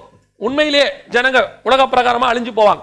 அப்படி அழியும் போது இந்த ஜனங்களும் போயிடுவாங்க, எடுத்துக்கொள்ளப்படுறது சம்பவிச்சிடும். அப்படி நடக்கும்போது ஒருவேளை அப்படி நடக்கும்போது உலகம் என்ன சொல்லும்? இவங்க எடுத்துக்கொள்ளப்படுறதெல்லாம் இல்ல, அப்ப எடுத்துக்கொள்ளப்படுறதுல இவங்க போனாங்கன்னு சொன்னா இன்னும் எத்தனையோ பேர் மரிச்சு போயிருக்கிறாங்களே, அவங்க எல்லாம் எடுத்துக்கொள்ளப்படுறதுல தான் போனாங்களா? தேவனை அறியாதவங்க எத்தனையோ பேர் அறிஞ்சு போயிருக்கிறாங்களே, அவங்களும் எடுத்துக்கொள்ளப்படுறதுல தான் போனாங்களா? இவங்க அந்த பேரழிவுல செத்துட்டாங்க, அவ்வளவுதான். ஆண்டவர் அதை யூஸ் பண்ணுவார். அப்போ உலகம் என்ன சொல்லும்? குறிப்பா அன்னைக்கு உள்ள சபை, கைவிடப்பட்ட சபை என்ன சொல்லும்? 99% இங்க இருக்கிற சபை என்ன சொல்லும்? பாத்தீங்களா, நாங்க அதான் சொன்னோம், வருகை இல்லைன்னு சொன்னோம். இன்னைக்கு வருகை இருக்குன்னு பேசிட்டாங்க, வருகை இல்லைன்னு சொன்னோம். இப்போ இந்த கூட்டத்துல ஒரு கூட்டம் தேவனுக்கு என்று காக்க தொடங்கும். ஏன்? இவனுக்கு இப்பதான் உண்மை தெரியும். ஆஹா, அவங்க சொன்னது எல்லாம் நடக்குது, துல்லியமா நிறைவேற தொடங்குது. அப்போ எல்லாத்தையும் எடுத்து பார்க்கலாம். இவங்க சொன்னதெல்லாம் இருக்குதே, பின்னாடி சொன்னாங்களே, அவங்க சொன்ன ஏற்கனவே பேசின மெசேஜ் எல்லாம் இருக்குதா, காலங்காலமா பரிசுத்தவான்கள் பேசினதெல்லாம் இருக்குதே, எடுத்து பார்க்கலாம்னா இன்டர்நெட் இருக்காது, எல்லாம் நிறுத்தப்பட்டிருக்கும், முடக்கப்பட்டிருக்கும். சரி, பைபிளை போய் படிக்கலாம், பைபிள் இருக்காது, எல்லாத்தையும் முடக்கி வச்சிருப்போம். ஏன்னா இப்ப எல்லாம் ஆன்லைன்ல தானே பைபிள், அத்தனையும் ஆன்லைன் பைபிள் தானே. கையில் இருக்கிற பைபிள் எல்லாம் கொஞ்சம் கொஞ்சமா குறைஞ்சிக்கிட்டே போகுது, எல்லாம் நெட் தானே, எல்லாம் ஐபேட்ல தானே யூஸ் பண்றாங்க. கையில பைபிள் தூக்கிறது போயிருச்சு இல்ல. இன்னும் ஒரு ஜெனரேஷன் போகுது, வருக தாமதிக்குன்னு வச்சுக்கோங்க, கையில நமக்கு இந்த பைபிளே இருக்காது. அப்ப எல்லாரும் என்ன சொல்லுவாங்க? இப்ப நாங்க சொல்லும் போது என்ன சொல்றாங்க? அவர் என்னங்க சும்மா பழமைவாதி மாதிரி பேசுறாரு, ஐபேடு எல்லாம் இருக்கு. திருப்பியும் சொல்றேன், அந்த காலத்துல நாங்க சொல்லிட்டே இருக்கிறோம், இந்த டெக்னாலஜி கண்டிப்பாக உங்களை பிடிப்பதற்காகத்தான் உருவாக்கப்பட்டது. நிச்சயமாகவே உங்களை பிடிப்பதற்காக தான் உருவாக்கப்பட்டது. நாளைக்கு நீங்க இந்த பைபிள் ஆன்லைன்ல நம்பினீங்கன்னா ஆன்லைன் பைபிள் கிடைக்காது. அன்னைக்கு வசன பஞ்ச காலம் ஒன்று வரும், வசனம் வாசிக்கிறவங்களுக்கு உபத்திரம் வரும். அப்படியே ஆன்லைன்ல பைபிள்னு தேடுறது யாருன்னு கண்டுபிடிச்சு அடுத்த செகண்ட் உங்க வீட்டு வாசல் ஆள் நிற்பாங்க, பைபிள் தேடினீங்களாமே. இல்ல பைபிள் தேடுற வெப்சைட்டுக்கு போனீங்கன்னா வெப்சைட் முடக்கப்பட்டிருக்கிறதுன்னு வரும். இல்ல பைபிள் போற வெப்சைட்டுக்கு நீங்க அங்க போனீங்கன்னா உங்களை அவங்க வாட்ச் பண்ணி நீங்க பைபிள் வாசிக்கிறீங்களா அப்படின்னு வரும். எனவே உபத்திரவ காலம் இவங்களுக்கு வரும்போது ஒரு கூட்டத்துக்கு தெரியும் வசனமும் கிடைக்காது, என்னமோ நடக்குது. ஒரு கூட்டம் மாத்திரம் அந்த காலகட்டத்தில் கிறிஸ்துவுக்கு என்று வைராகியமா நிற்கும். அப்போ இந்த கூட்டமும் அதே நேரத்தில் 7ஆம் அதிகாரம், அதே 7ஆம் அதிகாரத்தில் வெளிப்படுத்தின விசேஷத்துல ஒரு 1,44,000 பேரை கர்த்தர் முன்குறிக்கிறார். இஸ்ரவேலர்களை 12 கோத்திரத்திலிருந்து அவர்கள் பத்திரமாய் எருசலேமுக்கு புறம்பே இஸ்ரவேலிலே பாதுகாக்கப்படுவார்கள். இப்ப அந்த கூட்டத்துக்கும் இந்த கைவிடப்பட்டு ஒரு கூட்டம் இருக்குல்ல, இந்த கூட்டத்துல கொஞ்சம் மனம் திரும்பினா இந்த வருகைக்கு காத்திருக்கிற கூட்டம் சொன்ன மாதிரியே நடக்குது, நமக்கு முத்திரை வேண்டாம், போட்டோம்னா நரகத்துக்கு போயிடுவோம், என்ன பண்ணலாம், அடி ஒத்த எல்லாம் சந்திக்கும். அதைத்தான் நம்ம உன்னத பாட்டுல பார்த்தோம். இப்ப தட்டி கூப்பிடுற காலம் போகல, அன்னைக்கு வஸ்திரத்தை உறிஞ்சி அடிக்கிற காலம். அப்ப வஸ்திரத்தை உறிஞ்சி அடிக்கும் போது இந்த கூட்டம் என்ன செய்யும்?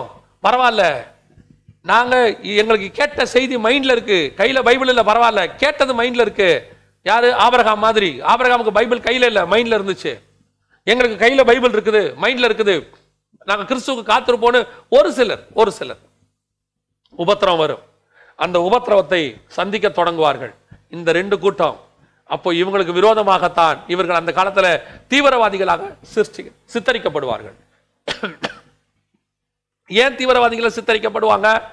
அன்னைக்கு வேர்ல்டு ஃபுல்லா ஒன் ரிலிஜன்ல இருக்கும். அந்த ஒன் ரிலிஜன் ஃபார்ம் பண்ணும்போது சண்டை சச்சரவு எதுவுமே இருக்காது. எல்லாரும் ஒரே கடவுள் ஆன்டி கிரைஸ்டோட வணங்குவாங்க. அந்த ஒரே கடவுள் அவன் அதுக்கு முன்னாடியே ஒன் கரன்சி ஏற்றத்தாழ்வு ஒழிச்சிருப்பான். உலகம் முழுக்க ஒன் கரன்சி இருக்கும். அப்ப ஏற்றத்தாழ்வே இருக்காது. ஜனங்க எல்லாரும் அவனை தேவனாக தானாகவே ஏற்றுக்கொள்வார்கள். போதாதுக்கு அவன் அற்புத அடையாளங்களை வேற செய்வான். வெளிப்படுத்தின விசேஷம் 16ஆம் அதிகாரம் 12, 13, 14 வசனங்களை வாசிச்சு பாருங்க. 13, 14 வாசிச்சு பாருங்க. வசனம் தெளிவா சொல்லுது, அங்க வலு சர்ப்பத்தின் வாயிலும் மிருகத்தின் வாயிலும் கள்ளத்தீர்க்கதரிசியின் வாயிலும் இருந்து தவளைகளுக்கு ஒப்பான 3 அசுத்த ஆவிகள் புறப்பட்டு வர கண்டேன். அவைகள் அற்புதங்களை செய்கிற பிசாசின் ஆவிகள். வெளிப்பாடு 13:13 சொல்லுது, வானத்திலிருந்து அக்கினி இறங்க பண்ணத்தக்கதாக பெரிய அற்புதங்களை செய்தது. 2 தெசலோனிக்கேயர் 2:9 சொல்லுகிறது, அந்த அக்கிரமக்காரனுடைய வருகை சாத்தானுடைய சைலண்ட் படி சகல வல்லமையோடும் அடையாளங்களோடும் பொய்யான அற்புதங்களோடும். சோ அவன் அற்புத அடையாளங்களை செய்வான். ஒரு பக்கம் ஸ்பிரிச்சுவல்ல அவன் தன்னை நிலைநாட்டி தன்னை கடவுளா ப்ரூவ் பண்ணுவான். ஒரு பக்கம் எக்கானமிய ஸ்டாண்டர்ட் பண்ணி, அதாவது ஒன் வேர்ல்ட் எக்கானமி கொண்டு வந்து அவன் என்ன செய்வானா, வேர்ல்டையே தன்னுடைய கண்ட்ரோல் கீழே கொண்டு வந்து அவன் நல்ல ரிஃபார்மர்னு காட்டுவான், நல்ல கிங்னு காட்டுவான். இப்போ டோட்டல் வேர்ல்டுமே அவனை ஃபாலோ பண்ண தொடங்கும். இதுக்கு நடுவில் ஒரு கூட்டம் மட்டும் எதிர்க்கும். எந்த கூட்டம்? இந்த கூட்டம். யாரு? 1,44,000 இஸ்ரவேலர்கள், கொஞ்சம் கைவிடப்பட்ட சபை கூட்டம். இவங்க எல்லாம் அவனை எதிர்க்க தொடங்குவாங்க. இவங்க 2 பேருக்கு ஆதரவாக 2 சாட்சிகள் வருவாங்க. இந்த 2 சாட்சிகள் தான் பரிசுத்தவான்கள். அவங்களுக்கு கீழே இருக்கிற இவர்கள் தான் பரிசுத்தவான்கள். இவர்கள் எல்லாரும் அவனுடைய ஆட்சியை ஏற்றுக்கொள்ள மாட்டோம் என்று சொல்லுவார்கள். இந்த 2 சாட்சிகளுக்கு விரோதமாக டோட்டல் வேர்ல்டையும் திருப்புவாங்க. டோட்டல் வேர்ல்டையும் திருப்பி அன்னைக்கு உள்ள உலக வல்லரசு ஐரோப்பியன் யூனியன் அது என்ன செய்யும்? அத்தனை பேரும் இவங்க 2 பேருக்கு விரோதமா போராடுறதுக்கான வேலையை செய்யும். அப்போ இவங்களுக்கு கீழே இருக்கிற ஜனங்களை தேடி தேடி கொள்ளுவாங்க. இப்போ அந்த அந்த இயக்கத்துக்கு ஒரு மூவ்மெண்ட்டுக்கு ஒரு பேர் வச்சிருப்பாங்க. தீவிரவாத இயக்கம்னு அதுக்கு வச்சிருவாங்க. அந்த 2 சாட்சிகளுக்கு பேரு. அவங்கள எங்க கண்டாலும் அந்த 2 பேர் தான் தலைவர்கள். இவங்களை கண்டுபிடிங்க, 2 சாட்சிகளை கண்டுபிடிங்க. தலைவர் 2 தலைவர்கள் இருக்கிறாங்க அதுக்கு. இவங்க 2 பேரும் பயங்கர பவர்ஃபுல். எப்படி பவர்ஃபுல்? வானத்தை அடைச்சு மழையை வர விடாம பண்றாங்க, தண்ணியை ரத்தமா மாத்துறாங்க. இவங்க 2 பேருக்கும் பயங்கரமான ஒரு பவர் இருக்கு. இவங்க கண்டுபிடிக்கிறவங்களை இவங்களை கண்டுபிடிச்சு ஒப்படைக்கிறவங்களுக்கு இத்தனை கோடி ரூபாய் என்று விலை நிர்ணயிக்கப்படும். தேடுவார்கள். இவர்கள் கீழே இருக்கிற எல்லாரையும் தேடுவாங்க. கடைசியில் 3 வருஷம் முடிவடையும் போது இவர்களை அவர்கள் கொலை செய்து முடிப்பார்கள். இவர்கள் முழுவதுமாக கொலை செய்யப்பட்டிருப்பார்கள். பரிசுத்தவான்களுடைய யுத்தம் பண்ணி அவர்களை ஜெயிக்கும்படி அதற்கு அதிகாரம் கொடுக்கப்பட்டது. இதுதான் பரிசுத்தவான்களை ஜெயிக்கிறது. அந்த பரிசுத்தவான்கள் தான் அன்னைக்கு இருக்க போறாங்க. நியாயப்பிரமாண கால பரிசுத்தவான்களும் கைவிடப்பட்ட சபையும் அந்த இடத்துல இருக்கும். இப்பவும் சொல்றேன், அந்த கைவிடப்பட்ட சபைன்றது தான் மேக்சிமம் இருக்கும், 99% இருக்கும். இந்த எடுத்துக்கொள்ளப்படுகிற நித்திய ஜீவன் 1% தான் இருக்கும், கொஞ்சம் தான், குறைவு தான். ஆண்டவரே சொல்றாரு, அதன் வழியாய் பிரவேசிக்கிறவர் சிலர். அப்ப உலகத்தை பொறுத்த வரைக்கும் சபை உபத்திரவ காலத்துக்குள்ள போகும் அப்படின்னு ஒரு டாக் வந்துடும். நாங்க தான் அன்னைக்கே சொன்னோமே, யாருமே கேட்கல. சொன்ன மாதிரியே பாருங்க, ஒரு ஏனோக்கு மட்டும் காணாம போயிருப்பான். அந்த காணாம போன ஏனோக்கு கணக்கிலே இருக்க மாட்டாங்க. அதே மாதிரி இன்னைக்கு நித்திய ஜீவனை சுதந்திரிக்கிறதுக்காக இப்படிப்பட்ட சத்தியங்களை கேட்டு ஒவ்வொரு நாளும் தேவ சமூகத்துல காத்திருந்து, ஆண்டவரே இந்த வருகையில நான் பிரவேசிக்கணும்பா, எப்படியா இந்த வருகையில நான் போயிடணும்பா அப்படின்னு சொல்லி காத்திருக்கிற இந்த ஒரு சில கூட்டம் மட்டும்தான் வருகையில போகும். உலகத்துக்கு பின்னாடி, ஆஸ்திக்கு பின்னாடி இன்னும் தலைமுறையா வாழ போறோம் நினைச்சு ஒரு கூட்டம் போயிட்டே இருக்கும். அந்த கூட்டம் இந்த வருகையில் போகாது. அவர்களும் கிறிஸ்தவர்கள் தான், அவர்களும் சபையில் தான் இருப்பாங்க, அவங்களும் ஞாயிற்றுக்கிழமை ஆராதனைக்கு வருவாங்க, அவங்களும் தசமம் காணிக்க கொடுப்பாங்க, எல்லாம் ஓகே தான். ஆனா எதை ஃபாலோ பண்றோம்? நித்திய ஜீவன் வழியா. இப்ப பாருங்க, ஒரு வாலிபன் வந்து கேட்கிறான் இயேசு கிட்ட, நான் நித்திய ஜீவனை சுதந்திரிக்கணும், என்ன ஆண்டவரே பண்ணணும்? இயேசு சொல்றாரு, இந்த நியாயப்பிரமாணத்தெல்லாம் பக்காவா ஃபாலோ பண்ணிருப்பான். அவன் சொல்றான், சின்ன வயசுல இருந்தே ஃபாலோ பண்றான் ஆண்டவரே, வெரி வெரி ஃபைன், சூப்பரா ஃபாலோ பண்றேன். உடனடியாக இயேசு அவன் மேல் அன்பு கூர்ந்து மனதுருகி, மார்க்ல இருக்கு, அன்பு கூர்ந்து மனதுருகி அவர் சொல்றாரு, இன்னும் ஒரே ஒரு குறை தான் இருக்கு. எதுக்கு? நித்திய ஜீவனை சுதந்திரிக்கிறதுக்கு என்ன பண்ணணும்? இப்ப நீ வச்சிருக்கிறியே எல்லாவற்றையும் வித்து தரித்திரம் கொடுத்துரு. அது எப்படி ஆண்டவரே? ஏன் என்கிட்ட இருக்கிறதெல்லாம் நியாயமான பணம், ஏன் அவன் துக்கத்தோட போனான் தெரியுமா? அவன் அநியாயமா சம்பாதிக்கல. சகேயுவை பத்தி பேசும்போது என்ன சொல்றாங்க? ஆயக்காரனோட போறாரே. சகேயுக்கு ஒரு டவுட் இருக்கு. அவர் சொல்றாரு, நான் அநியாயமா சம்பாதித்திருப்பேன், ஆனால் ஆண்டவரே நான் வாங்க சான்ஸ் இருக்கு, வாங்கியிருக்கேன்னா நாளத்திலே திருப்பி தந்துடும்பா. ஏன்னா அவனுக்கு ஒரு டவுட் இருக்கு, நான் ஒருவேளை தப்பா வாங்கினாலும் வாங்கியிருப்பேன். ஆனா இந்த வாலிபம் பணம் இருக்குது 100% பர்ஃபெக்ட் பணம். எப்படின்னு கேக்குறீங்களா? அவன் நியாய பிரமாணத்தை சிறு வயசுல இருந்து கரெக்டா ஃபாலோ பண்றவன். அப்ப அவன் கொலை செஞ்சிருக்க மாட்டான், திருடி இருக்க மாட்டான், பொய் சாட்சி சொல்லி இருக்க மாட்டான், தசமா காணிக்க கரெக்டா செலுத்தி இருப்பான், அவன் சபைக்கு பயந்து கரெக்டா ஆசாரிப்பு கூடாரத்துக்கு வந்திருப்பான், ஒவ்வொரு வருஷமும் பண்டிகைகளை ஆசாரிச்சிருப்பான், 7 பண்டிகைகளையும் ஆசாரிச்சிருப்பான், எல்லாம் பர்ஃபெக்ட், தி பெஸ்ட். அந்த தி பெஸ்ட் உள்ளவனை பார்த்து சொல்றாரு, எப்பா உனக்கு அன்பு கூர்ந்து இப்ப உனக்கு ஒரு சான்ஸ் சொல்றேன், ஒரு வழி சொல்றேன் உனக்கு. ஏன் இந்த நித்திய ஜீவனை சுதந்திரிக்கிற வழி இப்ப சொல்றது இல்ல, நான் சிலுவைக்கு போய் தான் சொல்லணும். ஆனா நீ எல்லாம் பர்ஃபெக்டா இருக்கிறதுனால உனக்கு நான் இப்ப சொல்றேன். என்னது? இதெல்லாத்தையும் விட்டு என் பின்னாடி சிலுவை எடுத்துட்டு வா, அப்படி வந்தினா மட்டும்தான் நித்திய ஜீவனை சுதந்திரிக்க முடியும். இன்னைக்கும் இதே தான் பிரச்சனை. இன்னைக்கு இதே தான் பிரச்சனை. பெரும்பான்மையான கூட்டம் நியாயமா சம்பாதிக்கிற பணம் தான். யாரும் உங்களை யாரும் குற்றவாளி சொல்ல. நாங்க நல்லா தான் கரெக்டா சம்பாதிக்கிறோம். கரெக்டா சர்ச்சுக்கு தசம காணிக்கை கொடுத்துடுறோம். நாங்க உண்மை உள்ளவர்களா தான் இருக்கிறோம். பொய் சாட்சி சொல்றது இல்ல, திருடுறது இல்ல, விபச்சாரம் செய்யறது இல்ல, உன் தேவனாய் கர்த்தரிடத்தில் முழு இருதயத்தோடு நாங்க அன்பு கூறுறோம். இது போதுமா நித்திய ஜீவனை சுதந்திரிக்கனா? போதாது. என்ன செய்யணும்? சிலுவையை எடுத்துக்கொண்டு உன்னை சாக ஒப்பு கொடுக்கணும். சாக ஒப்பு கொடுத்து, இன்னும் மாம்சம் இருக்கு, கண்களின் நிச்சயம் இருக்கு, ஜீவனத்தின் பெருமை இருக்கு, மாம்சத்தின் நிச்சயம் இருக்கு, உள்ளுக்குள்ள என்ன சாக வேண்டியது நிறைய இருக்குது. அது வெளியே தெரியாது பாருங்களேன். அந்த சாகடிக்க ஒப்பு கொடுக்கிற கூட்டம் தான் இந்த நித்திய ஜீவனை சுதந்திரிக்க போகும். இப்போ என்ன ஆகும்? இந்த கூட்டம் 1% இருக்கும். 1%. ஏன்னா எனக்கு ஒன்று தானே, 1% இருக்கும். அந்த 1% மட்டும்தான் காணாம போகும். இப்போ காணாம போய் முடிச்சோன்னே என்ன ஆகும்? சும்மா சொல்றாங்க. நீங்க வேற, அவங்கெல்லாம் எப்படி காணாம போயிருப்பாங்க? எவ்வளோ பேர் இங்க இருக்காங்க, எவ்வளோ கிறிஸ்டியன்ஸ் இருக்காங்க, எவ்வளோ சர்ச்சுக்கு வரவங்க இங்க இருக்கிறாங்க. அதை விட பெரிய முக்கியம், எவ்வளோ ஊழியக்காரங்க இன்னும் இங்க இருக்காங்க. அத்தனை பேர் இங்க தானே இருக்காங்க. அதை விட பெரிய முக்கியம், அன்னைக்கு அவங்க கையால் அற்புதங்கள் நடக்கும். ஏன்னா ஆண்டவரே சொல்றாரு, அந்த காலத்தில் அவங்களை கொண்டு அற்புதங்கள் செய்வார். அற்புதங்களை அடையாளம் கண்டு ஏமாறாதீங்கன்னு சொல்றாரு. அதனால இப்போ மேலும் பரிசுத்தவான யுத்தம் பண்ணுகிற கூட்டம் இப்ப ரெடி ஆகுது. ஆனா நம்முடைய வேலை இந்த கூட்டத்தில் இருக்கிறது இல்லை. ஒரு சிலர் சொல்றாங்க, நான் ஒரு தென்பகுதிக்கு, தமிழ்நாடுடைய தென்பகுதிக்கு போயிருந்த போது ஒரு சாரார் என்னை வந்து சந்தித்தார்கள். சந்தித்து விட்டு அவங்க சொன்னாங்க, பிரதர் நாங்கள் உங்களுக்கு ஒரு கிஃப்ட் கொடுக்க விரும்புகிறோம் அப்படின்னு சொன்னாங்க. சரி ஓகே, ஏதோ கிஃப்ட் கொடுப்பாங்க போல அப்படின்னு நினச்சி, சரி சொல்லுங்க என்ன கிஃப்ட் அப்படின்னு சொன்னா, அவங்க சொன்னாங்க, நாங்கள் அந்த 7 ஆண்டு காலத்தில் இரத்த சாட்சியாய் மரிப்பதற்கு ஒப்பு கொடுத்திருக்கிறோம். சரி, நீங்கள் இந்த வேத வசனத்தெல்லாம் கரெக்டா ஆராய்ந்து வச்சிருக்கிறீங்க இல்லையா? அப்போ எங்களுக்கு நீங்க கூட இருந்தா நாமெல்லாம் சேர்ந்து அந்த காலத்துல ஊழியம் பண்றதுக்கு வசதியாக இருக்கும். நாம சேர்ந்து ஊழியம் பண்ணுவோமா? நீங்க ஒப்பு கொடுக்குறீங்களா அப்படின்னாங்க. நான் அது ரொம்ப ஷாக் ஆயிட்டேன். நான் அவங்ககிட்ட சொன்னேன், ஐயா அந்த உபத்திரவ காலத்துல அடி வாங்குற அளவுக்கு உடம்பு உங்களுக்கு இருக்கு, எனக்கு இல்லை, தயவு செஞ்சு என்ன விட்டுருங்க, நான் வருகையிலேயே போயிடுறேன் அப்படின்னு. அவங்க ஆனா அவங்க வருகையை ஒத்துக்கிறாங்க. அதான் ரொம்ப முக்கியம். வருகையில போறவங்க போட்டோம். ஒரு கூட்டம் இப்படி இருக்கு, வருகையில போறவங்க எல்லாம் கோழைகள், பயந்து வருகையில போறாங்க. போறவங்க போட்டோம், நாம நின்று ரத்த சாட்சியா மரிக்கலாம் அப்படின்றாங்க. கோ ஹெட், யாரும் வேணானே சொல்லல, கோ ஹெட். ஆண்டவர் ஒவ்வொருத்தருக்கும் ஒரு வாசல் வச்சிருக்கிறாரு. தன்னுடைய மனவாட்டி உபத்திரவப்படாம அவரோடு கூட வந்து சிங்காசனத்துல உட்காரணுங்கிறது தான் கர்த்தருடைய ஆசை. மனவாட்டி சபை உபத்திரவப்படாம அவர் கூட வந்து உட்காரணுங்கிறது தான் ஆசை. அதை விட்டுட்டு நான் ரோட்ல காவலர்கிட்ட அடி வாங்கி தான் வந்து மனவாளனை சந்திப்பேன்னு சொல்ற சபையை ஒன்றும் செய்ய முடியாது. இன்னைக்கு ஆண்டவனுக்கு நமக்கு ஒரு வாய்ப்பு கொடுத்திருக்கிறார்.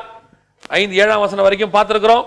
அதிலும் குறிப்பா 8 வசனம் சொல்லுது, உலக தோற்றம் முதல் அடிக்கப்பட்ட ஆட்டுக்குட்டியினுடைய ஜீவ புஸ்தகத்தில் பேர் எழுதப்பட்டிராத பூமியின் குடிகள் யாவரும் அதை வணங்குவார்கள். அப்ப அன்னைக்கு யார் இருப்பாங்க? அப்படின்னா என்ன அர்த்தம்னா, கர்த்தர் இப்பயே முன் குறிச்சிட்டாராமா, ஜீவ புஸ்தகத்தில் எல்லாத்தையும் எழுதிட்டாராமா. எழுதினவன் மட்டும்தான் அன்னைக்கு நிலை நிற்பாங்களாமா. எழுதப்படாதவங்க ஆன்டி கிரைஸ்ட வணங்குவாங்களாமா. அப்படிதான் வசனம் சொல்லுது. இப்ப நம்மள ஆண்டவர் நித்திய ஜீவனுக்குன்னு எழுதியிருக்கிறாரு. நம்மள அதுக்குன்னு ஆண்டவர் எழுதியிருக்கிறார். நாம அதை சுதந்திரிக்க போகிறோம். அந்த 7 வருஷத்துக்கு ஒரு கூட்டத்தை எழுதி வச்சிருக்கிறார். 1000 வருஷ அரசாட்சிக்குன்னு ஒரு கூட்டத்தை ரெடி பண்ணி வச்சிருக்கிறார். எல்லா காலகட்டத்துக்கும் ஒரு கூட்டத்தை கத்த ரெடி பண்ணிருக்காரு. தீங்கு நாளுக்கு என்று துன்மார்க்கனே ரெடி பண்ணி வச்சிருக்கிறாராம். நரகத்துக்குன்னு தூதர்களை வச்சிருக்கிறாராம். பிசாசியும் அவன் தூதர்களையும் வச்சிருக்காராம். ஒவ்வொரு இடத்துக்கு ஒருத்தர் ஆண்டவர் வச்சிருக்கிறாரு. புதிய வானத்துக்கு ஒரு கூட்டத்தை வச்சிருக்கிறாரு, புதிய பூமிக்கு ஒரு கூட்டத்தை வச்சிருக்கிறாரு, புதிய எருசலேமுக்கு வச்சிருக்கிறாரு, சிங்காசனத்துக்கு பக்கத்துல நிக்கிறதுக்கு ஒருத்தனை வச்சிருக்கிறாரு, கண்ணாடி கடல்ல நிக்கிறதுக்கு ஒருத்தர் வச்சிருக்கிறாரு. இப்ப நாம எங்க நிக்க போறோங்கிறதான் கேள்வி. இப்ப அந்தந்த இடத்துக்கு நிக்கிறவனுக்கு அந்த தாட்டு தான் இருக்கும். எனக்கு ஆண்டவர் சொன்னது, எனக்கு உணர்த்தினதை நான் உங்களுக்கு சொல்றேன். இப்போ நான் வந்து சிங்காசனத்துக்கு பக்கத்துல நித்திய ஜீவனை சுதந்திரிக்கணும்னு எனக்கு ஆண்டவர் எழுதியிருக்கிறாருன்னு வச்சுக்கோங்களேன்.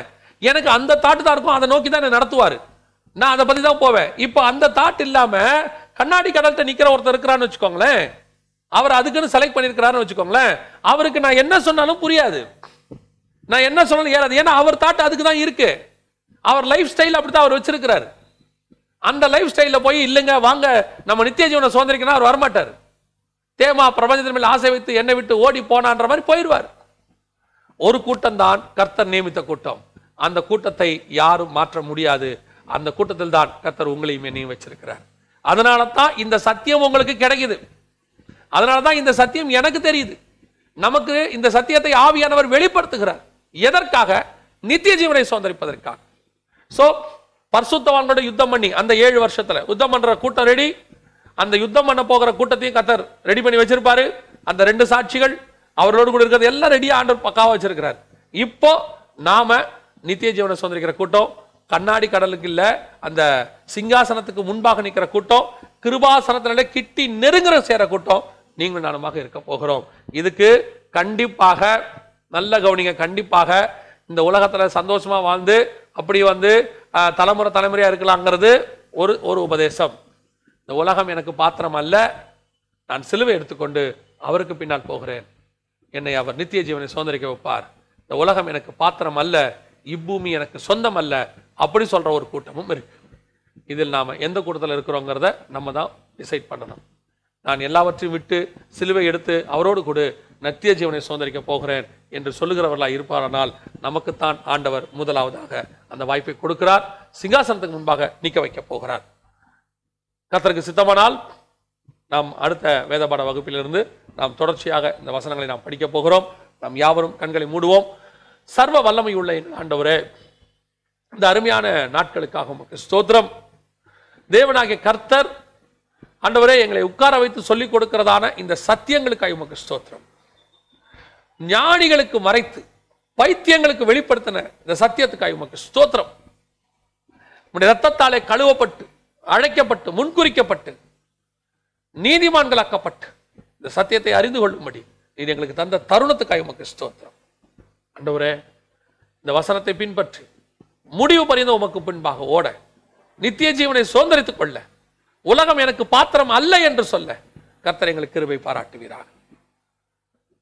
முடிவு பரியந்தம் நிலை நிற்கிறவனே ரட்சிக்கப்படுவான் என்று சொன்னீங்கப்பா. அடுத்தது உலகம் மிகப்பெரியதான பஞ்சத்தின் காலத்திலும் உபத்திரவத்தின் காலத்திலும் மிகப்பெரியதான ஆசீர்வாதத்தின் காலத்திலும் நாங்கள் இந்த நித்திய ஜீவனை மாத்திர பாதையிலிருந்து வழி விலகி போய்விடாதபடி கர்த்தர் எங்களை பத்திரமாய் பாதுகாத்துக் கொள்கிறார். நீ மகிமையுள்ள கர்த்தர் எங்களை தாழ்த்துகிறோம். நீர் பேசும், நீர் இடைப்படும். எங்கள் ஆண்டவர் இயேசுவின் நாமத்தில்